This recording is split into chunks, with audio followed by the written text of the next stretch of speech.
Good evening to you, and thanks so much for joining us on Up North Live Unscripted on this Tuesday evening. Another decently nice day across northern Michigan, but it is still below your average temperatures for this time of year. Definitely feels more like fall once again, but at least it's sunny, it's dry. It could be worse. It could be cold and rainy.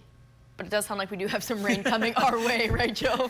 Yeah, probably around this time tomorrow night for several areas, especially tomorrow night as we get past sunset. So we're like, 24 to 36 hours away from that rolling in. It was a little cool this morning, though, Maya. I mean, Cadillac dropped to 39 this morning. Not cold enough for frost, but, kind of like practicing for that, I guess, in some ways. A nice day today. We had a couple of lake effect rain showers. Those have pretty much ended. But yeah, we do have that area of rain coming in tomorrow. We'll take a look at that when that ends. And really, we have a pretty nice Labor Day weekend forecast. We'll show you that too a little later. All right, looking forward to it, Joe. Thank you so much for that. Our top story tonight, a Michigan State Police trooper was arrested today for perjury involving his testimony during a trial earlier this year in Grand Traverse County. At the sentencing for Abigail Sears-Patowski, a 13th Circuit Court judge said he believed her husband, Charles, perjured himself. Up North Live has been in touch with the Leelanau County Prosecuting Attorney's Office since May, and we just received a call this afternoon from them saying Trooper Sears-Patowski was indeed arrested. He is charged with perjury and obstruction of justice. Those charges stem from involvement with a drunk driving causing serious injury crash in 2023. Sears-Patowski's wife was sentenced to prison in April of this year after a jury found her guilty of causing that crash. During her sentencing, Grand Traverse County Chief Assistant Prosecutor Kyle Atwood said Trooper Sears-Patowski abused his position and lied during the trial, committing perjury for his wife. Atwood said Sears-Patowski accessed and watched body cam footage from the night of the crash to come up with the story. The Leelanau County Prosecutor's Office is expected to say more about the case tomorrow. Sears-Patowski has not been arraigned yet. Now, we did reach out to state police. They confirmed that Sears-Patowski is a trooper out of the Cadillac post. As of August 22nd, he is on unpaid leave. Switching gears here to education, Manistee Area Public Schools is launching a much-needed infant and toddler care program this November. School and community leaders say it addresses a critical child care shortage in the area. Up North Live's Tony Lundy spent the day in Manistee learning more about the launch. Manistee County has long struggled with a shortage of infant and toddler care options. But thanks to a new program, families will soon have access to care right here in their community. We have working families that are looking for high quality and reliable child care. After COVID, a lot of home daycares closed down. In our area, some of our major child care providers had to shut down. So this is something our community has been waiting for a long time.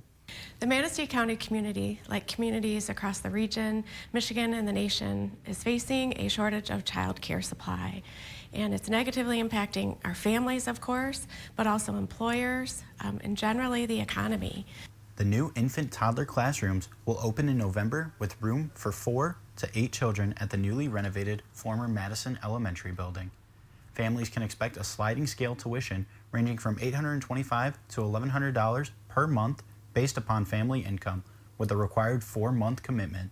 An $11,000 startup grant from the Manistee County Community Foundation is helping with recruitment, retention, equipment, and classroom needs. So I went through and asked all of our current providers, tried to find out if there was any potential providers that were looking to actively address this soon. And Manistee Area Public Schools was one of those entities that was really primed and ready to take the next step and open a new facility or a new room.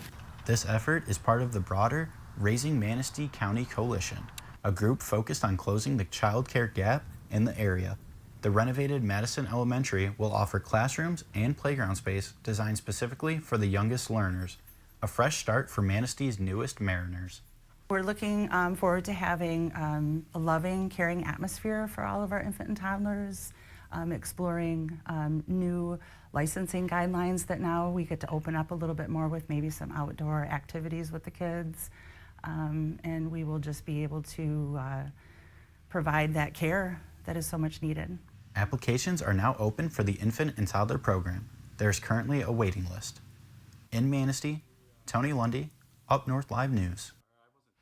A Friday deadline is drawing closer for Michigan residents. August 29th is the window for public comment to the state about a portion of Enbridge's proposed Line 5 tunnel project that is again going to close on August 29th. As our Mark Gillette reports, with just a few days left, the push from both sides to have residents speak up is intensifying.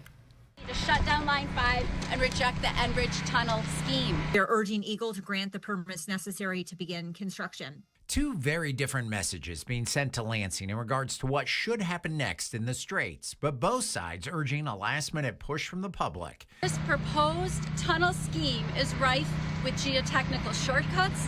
State experts have concluded that the risk of a spill into the Straits from the tunnel is virtually zero. While the tunnel project has approval from Eagle, the Michigan Public Service Commission, and is awaiting federal review by the U.S. Army Corps of Engineers, in order to fill the wetlands at Point LaBarbe in the Upper Peninsula and McGulpin Point in the Lower, Enbridge would need Eagle's permission. What we're asking from the State Department of Environment, Great Lakes, and Energy is for them to deny Enbridge's permit requests. Friday is the deadline for residents to comment on the wetland phase of the project, opponents taking their message directly to the governor's office. They urge Eagle to deny the wetland permit, saying the tunnel project, much like the current pipeline running under the Straits, poses too great a risk to Michigan's waterways. The tunnel is a phony solution. While they were here, supporters of the project shared an opposing view. This is the safest, most reliable means to transport these materials. The Great Lakes Michigan Jobs Coalition, representing more than 1 million Michigan workers and 75,000 businesses. Since the permitting process began 5 years ago, Enbridge has conducted more than 40,000 hours of survey work in the Straits, providing their results to the Corps. This has been one of the most comprehensive project reviews in Michigan's history. Let's grant these permits. The coalition argues that Line 5 and the tunnel project are essential in keeping energy costs in check and Michigan businesses in business. Job makers and workers rely on Line 5 for the fuel they need to make the products residents depend on, to provide good paying jobs, and to power their work sites. Both sides urging their supporters to speak up, and both sides hoping Eagle rules in their favor, with a deadline for public comment fast approaching on a project that has stretched on for more than 5 years on paper. That was our Mark Gillette reporting. While the public comment window closes on Friday for this portion of the project, the legal battle over the entire pipeline project continues in various courts. If approved, Enbridge has said the entire project could take roughly 6 years to complete. And for more information and to see a full statement from Enbridge, we have it posted with this story over on our website, UpNorthLive.com, and on our mobile app. Well, we are continuing our coverage on the housing crunch front and center last night in Wexford County. Cadillac planning commissioners talked about potential changes. They could create more housing options for year-round residents and visitors. Up North Live's Cody Bear reports from that meeting. I'm really just trying to survive and make a little bit of extra income and have a chance to eventually thrive. Nick Latart bought a home in Cadillac 3 years ago and is now looking to turn it into a short-term rental. I put in the work and the money to make the building deemed livable. But in a meeting earlier this year, the Cadillac Planning Commission denied the request because the home was in the B3 General Business Zoning District, which does not allow short-term rentals. I was told my best chance, my only chance would be to apply for a rezoning. While prohibiting short-term rentals, that zoning district does allow commercial uses such as outdoor spaces, businesses, and even motels under certain conditions. Something commissioners say doesn't make sense. When you think of where it is and what the other uses in the area are, I mean, it could only be an improvement. After no public comment and a brief discussion, Rice. Yes. Bauman. Yes. Shippers. Yes. commissioners approved an ordinance amendment that would allow short-term rentals in the district with a special land use permit. But as long as there's a special use permit requirement, then the commission can always look at whether it's appropriate in that space. From short-term to long-term rentals, commissioners also approved a 4-unit apartment complex Monday. I hope to actually have some really nice apartments for the community. I want to do more of a high-end development. The 2 duplex buildings would be on currently vacant property on Aspen Street, and city staff say the apartments would help address the need for more rental options in the community. This project meets our zoning requirements, supports the city's goal of offering more diverse housing choices, and staff recommends approval subject to all the standard conditions. In Wexford County, Cody Bear, Up North Live News.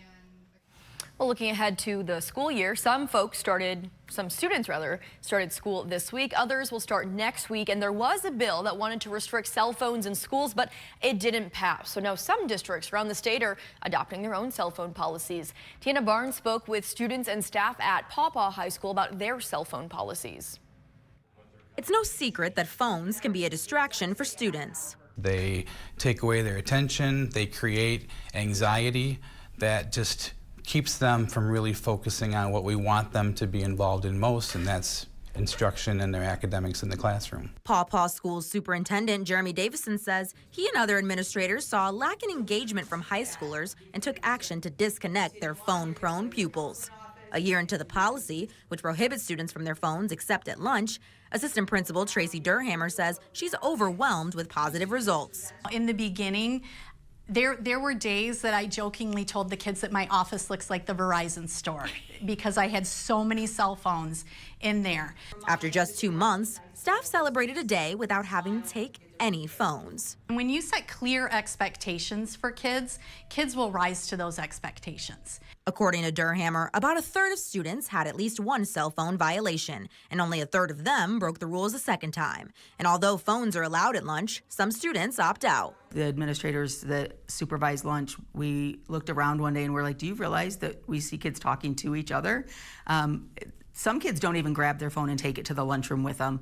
Senior Sophia Martinez says the new rules shed light on her own habits. I like how I'm not tempted to just check my phone when I get a notification, because before during class I would just be like look under the table or just be like, oh, and I can see myself focusing more now. All the way down, that's where the weight room is.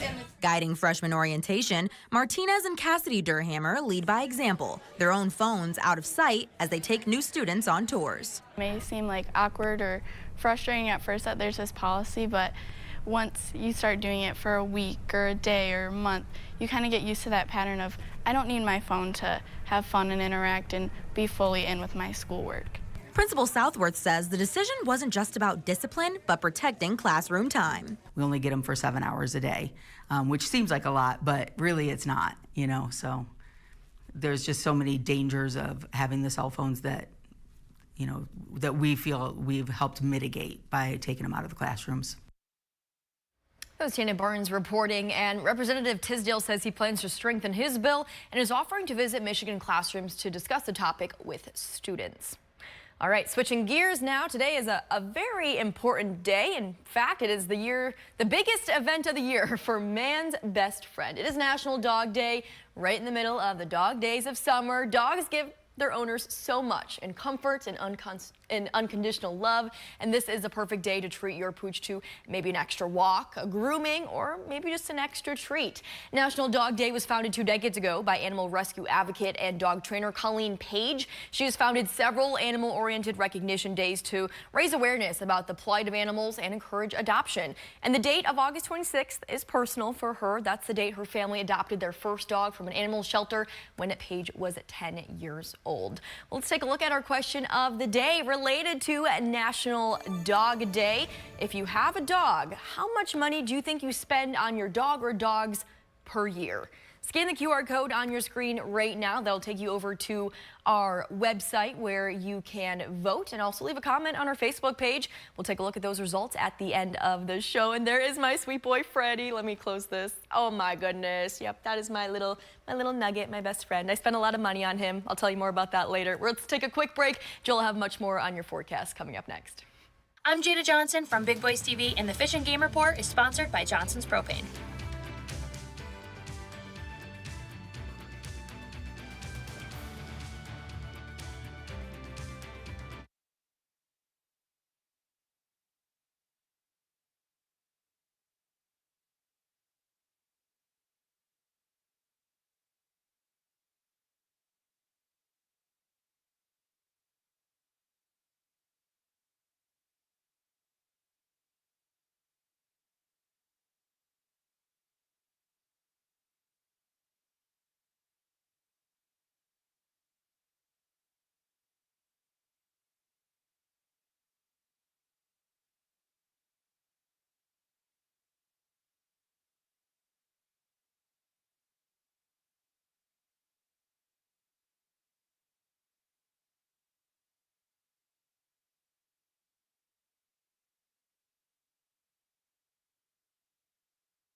Another cooler day across northern Michigan. The good news is if you're not a fan of this cold weather just yet, it is going to warm up eventually, and this weekend actually looks pretty nice. But before then, we do have some rain in the forecast. For more on that, let's turn things over to Joe Charleboy.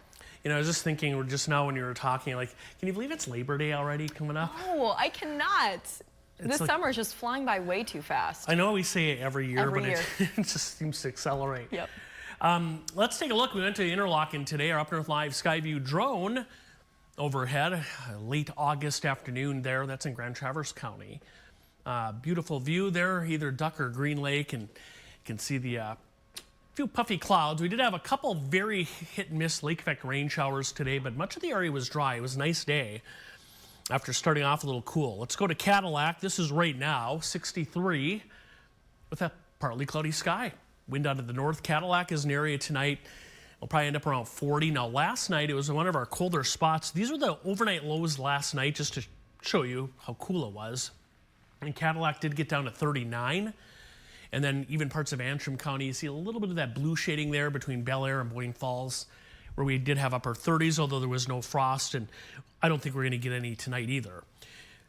All right, temperatures, here they are. That's where we've kind of rebounded back to, 60s this afternoon, with what's a pretty nice day. Our wind is out of the northwest, so there's a look at our wind. And again, it was just cold enough today for a little bit of lake effect rain that originated in off Lake Michigan a little earlier. There's not much left of that. In fact, even the clouds are starting to fizzle out now as we get past sunset this evening. Any showers are kind of way down here south of Mount Pleasant. You can see a few blips of rain on the radar. That's it. So we should get a dry night in. The best chance for rain for the next week, it's with this front. We're going to jump up into Canada, way up there. That front is on its way down toward northern Michigan later tonight and will arrive here tomorrow night. And along that boundary, we're going to squeeze out some rain. So dry tonight, tomorrow morning quiet. And then as we get into the noon hour, 1, 2 o'clock, you can see that rain just inching into lower Michigan. In the UP, a wet afternoon and evening expected, say for around Newberry, Sault Ste. Marie. That rain will drop south with time tomorrow night after dark. And then there's that area of rain Wednesday night, early Thursday, rumble of thunder possible. And then Thursday afternoon, a couple of showers will start to gradually come to an end. We're not looking at a ton of rain out of this system. Maybe in the blue shaded areas up to a ½ inch or so of rain. Maybe, for instance, there around Sault Ste. Marie, Newberry, Rogers City. Otherwise, the rest of us are looking at around a 1/10 to maybe 1/4 of an inch of rain. And then look after tomorrow night and early Thursday. Our rain prospects, they're pretty much zero.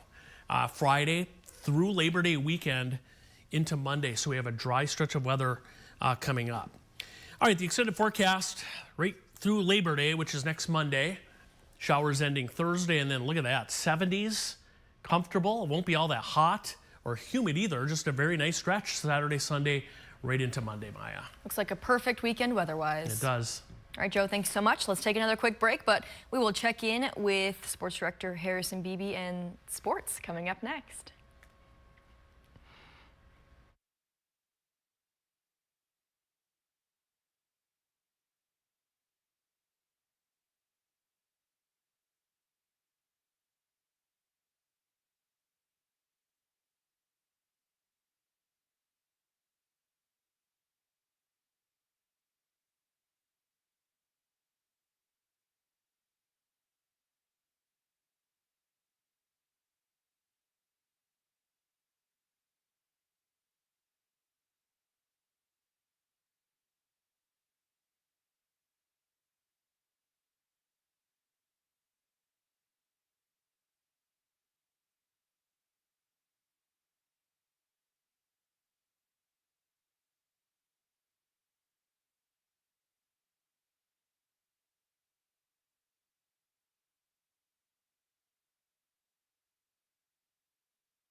The Kingsley Stags are hungry to start another high school football season. They'll begin the year on Thursday night with a huge road game down in Reed City. The Stags look to reach goals similar to the state championship team of 2 years ago.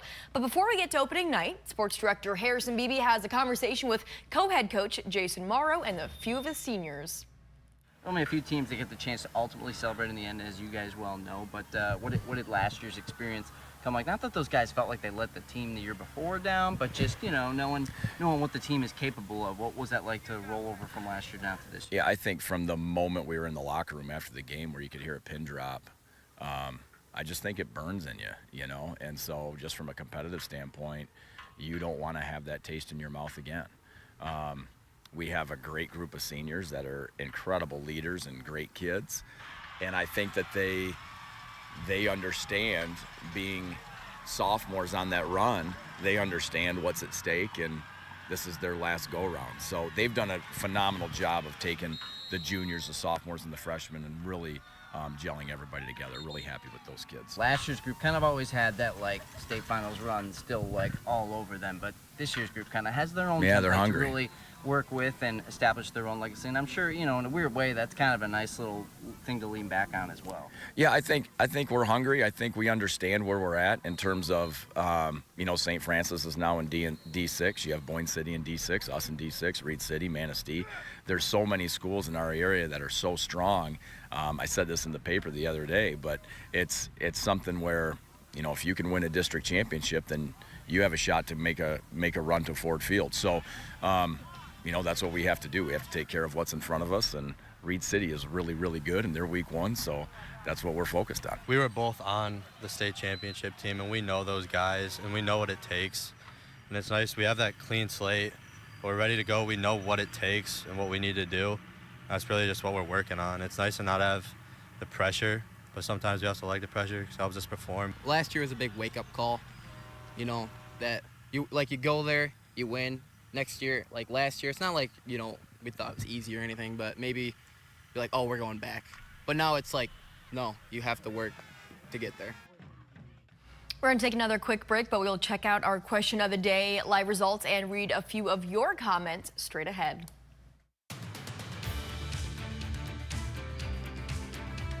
Salon services are furnished by Epiphany Advanced Academy in East Acme.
Well, today is National Dog Day, so be sure to give your dog a little extra love today. Our question is, how much money do you think you spend on your dog or dogs per year?